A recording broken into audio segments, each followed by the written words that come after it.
నమస్తే, welcome to Telugu రాజ్యం. నేను మీ రామ్. రమ్యకృష్ణ గారు ఈ మధ్యకాలంలో కొన్ని కీలకమైన వ్యాఖ్యలు టాలీవుడ్ మీద చేయడం జరిగింది. నాట్ ఓన్లీ టాలీవుడ్, ఓవరాల్గా ఫిలిం ఇండస్ట్రీస్ మీద. ప్రధానంగా హీరోయిన్ అవ్వాలంటే హీరోని కానీ డైరెక్టర్ని కానీ సాటిస్ఫై చేయాలి అన్నట్టు కొన్ని ఘాటైన వ్యాఖ్యలు చేయడం జరిగింది. ఓవరాల్గా ఈవిడ ఇప్పుడు ఎందుకు ఇలా మాట్లాడింది అనే అంశం గురించి సినీ మరియు రాజకీయ విశ్లేషకు దాస్ విజ్ఞాన్ గారితో చర్చిద్దాం. నమస్తే. నమస్తే. అదే రమ్యకృష్ణ గారు అలా మాట్లాడడం ఏంటి, దీని వెనక తాత్పర్యం ఏంటి? అసలు బేసిక్గా రమ్యకృష్ణ గారు అన్నది నేను వినలేదు చెప్పాలి అంటే. అండ్ మీరు అడిగేవి ఎలా ఉంటాయంటే ఎక్కడైతే ఆ క్రిస్పీనెస్ అవసరం అంతవరకే కట్ చేసుకుంటారు. సో ఈ సందర్భం ఎక్కడ ఎండ్ అయింది, ఎక్కడ స్టార్ట్ అయింది, ఎక్కడ ఎండ్ అయిందో నాకు తెలియదు. సో అది నేను చెప్పలేను. బట్ ఈ అంశం కాస్టింగ్ కౌచ్ గురించి అనే టాపిక్ వచ్చింది కాబట్టి that I can tell. Right. Casting couch నిజంగా చెప్తున్నాను, ఊరికే బయటకు వచ్చి అమ్మాయిలు కాస్టింగ్ కౌచ్ అంటున్నారు. నువ్వు ఆఫీస్కి వెళ్ళినప్పుడే వాడు నీ చెయ్యి పట్టుకున్నప్పుడే నువ్వు అప్పుడే గట్టిగా మాట్లాడుంటే నువ్వు ఏంటి అనేది మేము ఓకే ఈ పిల్ల చాలా గట్టిగా ఉంది, వాడు ఏదో అన్నాడంట అని చెప్పేసి కేసులు పెట్టి లోపల దోయచ్చు. ఛాంబర్లోనూ కంప్లైంట్ ఇస్తాం. వాడి ఒకవేళ మా సభ్యుడైతే ఆ సభ్యత్వం కూడా క్యాన్సిల్ చేస్తాం, ఇంకా సినిమాలు చేయకుండా కూడా చేస్తాం. అంతవరకు ఉంది. వాడిని ఇంటికి వచ్చి అయితే నీ మీద చెయ్యే ఎట్లా, అవునా? నువ్వే వాడి దగ్గరికి వెళ్తున్నావు, వాడు అడిగేవన్నీ తలూపుతున్నావు, అన్ని రకాలుగా మీకు చెల్లుతుంది. ఎక్కడో దగ్గర చెడినప్పుడే నువ్వు బయటకు వస్తున్నావు. అది చాలా తప్పు. నువ్వు ఇష్టంగా వెళ్ళినప్పుడు ఇష్టంగానే దాని గురించి ఏం మాట్లాడడానికి ఇంకా లేదు. నువ్వు నీకు వాడికి సంబంధం చెడినప్పుడు వస్తున్నావు. అంటే ఏంటి, నీ క్యారెక్టర్ ఇస్తారా అని వాడు పిలుస్తున్నాడు. క్యారెక్టర్ ఇవ్వాలి అంటే నాకు అది ఇవ్వు అని వాడు అడుగుతున్నాడు. వాడు అడిగినప్పుడే నువ్వు చెంపచెల్లు మనపిట్లా నువ్వు తలూపుతున్నావు. తలూపిన తర్వాత వాడు నేను వాడుకుంటున్నాడు కానీ నువ్వు వాడికి ఇవ్వట్లా. అప్పుడు నీకు ఒళ్ళు మండి బయటకు వస్తున్నావు. నువ్వు దానికోసము వెళ్ళినప్పుడు దాన్ని నువ్వు కాస్టింగ్ కౌచ్ కిందికి తీసుకురాకూడదు, తప్పది. వాడు అడిగిన వెంటనే నువ్వు 32 పళ్ళు రాలగొట్టేసి కెమెరా ముందు నిలబెట్టావు అనుకో, అప్పుడు దట్ ఈస్ కాస్టింగ్ కౌచ్.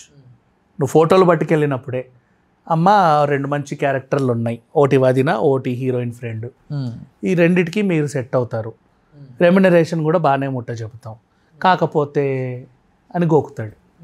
ఆ గోకినప్పుడే వాడు వేళ్ళు విరిచావనుకో, నువ్వు కాస్టింగ్ కౌచ్ కిందికి నేను నమోదు చేసుకోవచ్చు. అఫ్కోర్స్ నేను ఒక దగ్గర కాస్టింగ్కి వెళ్తే వాడు నన్ను ఇలా అడిగాడు, మరి వాడు అన్నప్పుడు వదిన క్యారెక్టర్కి అయితే ఇట్లా ఉంటుంది, డేట్స్ ఎక్కువ ఉంటాయి, ఇంట్లో సీన్లు కాబట్టి. హీరోయిన్ ఫ్రెండ్ అంటే ఎప్పుడో కాలేజీకి వెళ్ళినప్పుడే ఉంటాయి, అవి 4 రోజులే వస్తాయి, ఇవి 40 రోజులు వస్తాయి, ఇది ఇప్పించు, ఇది ఇవ్వాలంటే నాకు అంటాడు. తలూపుతున్నావు. నువ్వు తలూపినప్పుడు కాస్టింగ్ కౌచ్ అనకూడదు. ఎవడైనా సరే నీ ఇంటికి వచ్చి నీ జాకెట్ చింపట్ల నువ్వే అక్కడికి వెళ్తున్నావు, ఎవడు పిలిస్తే వాడి దగ్గరికి ఫోటోలు పట్టుకొని. సో అప్పుడు కాస్టింగ్ కౌచ్ కంప్లైంట్లు ఇవ్వకూడదు. నీకు జరిగినప్పుడు రా చెప్పేసి.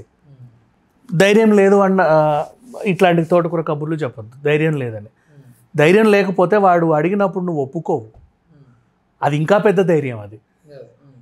మరి అడిగినప్పుడు ఒప్పుకోవు కదా, అది అమాయకత్వం కాదు, అలాంటి భయం కాదు. వాడు నిన్నేమీ చేయడు, నువ్వు రోజు ఇంటి నుంచే వెళ్తావు షూటింగ్కి, వాడు పంపిన బండే ఎక్కుతావు, నీ అసిస్టెంట్ కూడా వస్తాడు. Never tell casting couch. ఇంకొకటి, మంచి క్యారెక్టర్లు రావాలంటే డైరెక్టర్ని హీరోని సాటిస్ఫై చేయాలి అనే అంశం. డైరెక్టర్ మగాడు అనేవాడు ఎక్కడైనా అడగాలి అనుకుంటే అడుగుతూనే ఉన్నాడు. అది సినీ రంగంలోనే కాదు, బయట కూడా. ఇప్పుడు సాఫ్ట్వేర్ ఎంప్లాయీస్ ఉంటారు, అదేంటిది జాబుల విషయంలోనూ కూడా అంతే. నీకే ఇవ్వాలి అంటే కొంచెం అంటాడు, లొంగుతున్నారు, వీళ్ళు తలూపుతున్నారు. ఇంకో చోట రెస్టారెంట్లో అడుగుతున్నారు, పబ్బుల్లోనూ అడుగుతున్నారు, బయట ఇంకా వేరే వేరే రంగాల్లోనూ అడుగుతున్నారు. అంతెందుకు, అర్బన్ క్లాప్ అని ఒక వచ్చింది కదా, ఇట్లాంటి కొన్ని యాప్స్ ఏంటంటే ఇంటికి జనాలని పనికి పంపిస్తున్నారు, కిచెన్ తోడడానికి, బాత్రూంలు కడగడానికి. అబ్బాయిలు వస్తున్నారు, అమ్మాయిలు వస్తున్నారు, వాళ్ళని గోకుతున్నారు. ఇంకేమైనా మసాజ్ సెంటర్లు ఉన్నాయి, తల మసాజ్ చేయించుకుంటున్నావు, ఒళ్ళు మసాజ్ చేయించుకుంటున్నావు, వాళ్ళని అడుగుతున్నావు. ఇంకేమైనా నువ్వు అడుగుతున్నావు, వాళ్ళు ఒప్పుకుంటే ఓకే. అండ్ ఇప్పుడు వాడు అడిగాడు, అంతవరకు బాగానే ఉంది. నువ్వు ఒప్పుకోకుండా అప్పుడే వాడిని ఖండించి, వాడినేమనుకో, నీకు ధైర్యం లేకపోతే వాడిని కొట్టే తిట్టే ధైర్యం నీకు లేదు, చెప్పు అట్లీస్ట్ అప్పుడే. ఈ రోజుల్లో అన్నీ ఉన్నాయి నీకు సామాజిక మాధ్యమాలు. ఒకప్పుడు అంటే ఎప్పుడో ఎక్కడికో వెళ్ళి పీటీఐకి వెళ్ళి ప్రెస్ మీట్ పెట్టేవాళ్ళు, కానీ ఇప్పుడు అన్నీ అవైలబిలిటీలో ఉన్నాయి కదా. చెప్పుకో, ఎక్కడైనా చెప్పుకో, ఏ సందర్భంలో చెప్పుకో. నీ ఫ్రెండ్ కన్నా మెసేజ్ పెట్టు, వాడి చేతైనా చెప్పించు, నష్టమేం లేదు.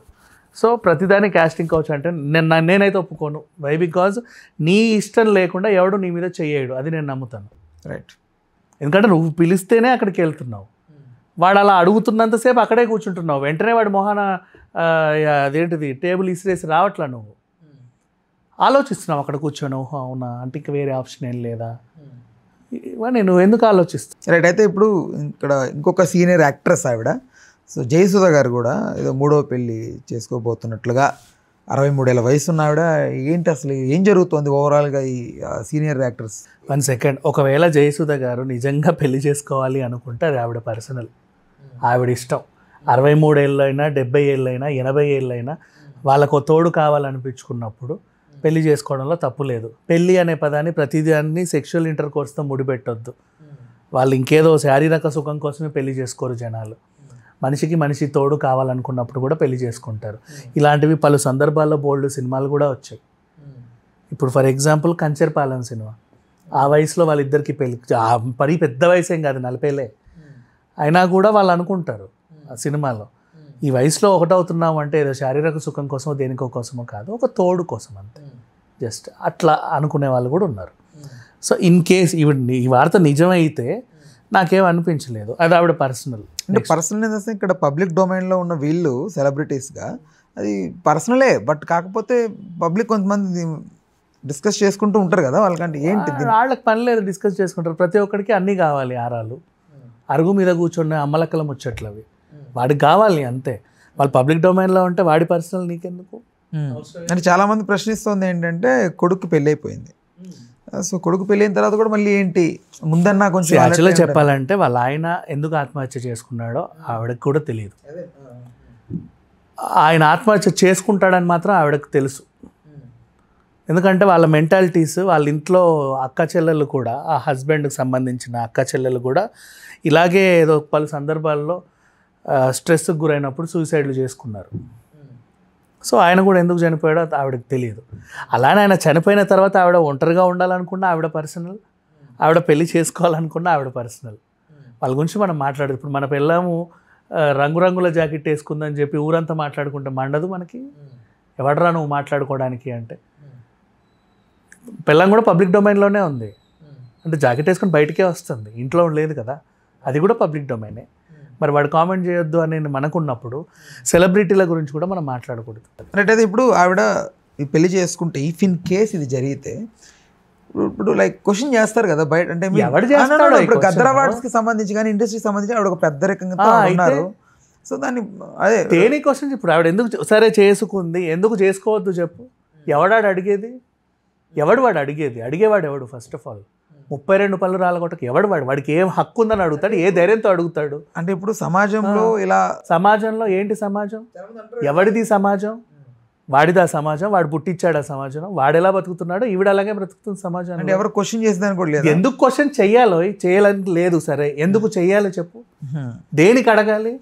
ఆవిడ 10 పెళ్ళిళ్ళు చేసుకుంది జయసుధ, ఎవడు నువ్వు అడగడానికి? ఆవిడ ఇష్టం, ఆవిడ పర్సనల్, అది నువ్వెవడు అడగడానికి? అంటే అదే చెప్పు. అంటే ఇప్పుడు ఇది ఇలాంటి వాటి వల్ల ఎలాంటి అంటే ఏమవుతున్నాయి? ఇలాంటి వాటి వల్ల సమాజం ప్రభావితం అవుతుంది కదా. ప్రభావితం అయితే వాళ్ళని కూడా చేసుకోమని 10 పెళ్ళిళ్ళు, తప్పేంటి? ఎవడిష్టం వాడిది, చేసుకోమని చెప్పు. ఏమైనా తప్పు చేస్తున్నారా? ఎవడైనా 10 మందిని నరికిందా? నిత్య పెళ్లి కూతురా? ఒక్కొక్కడిని పెళ్లి చేసుకుని వాడు ఆస్తి కాజేస్తుందా? మరి దేనికి?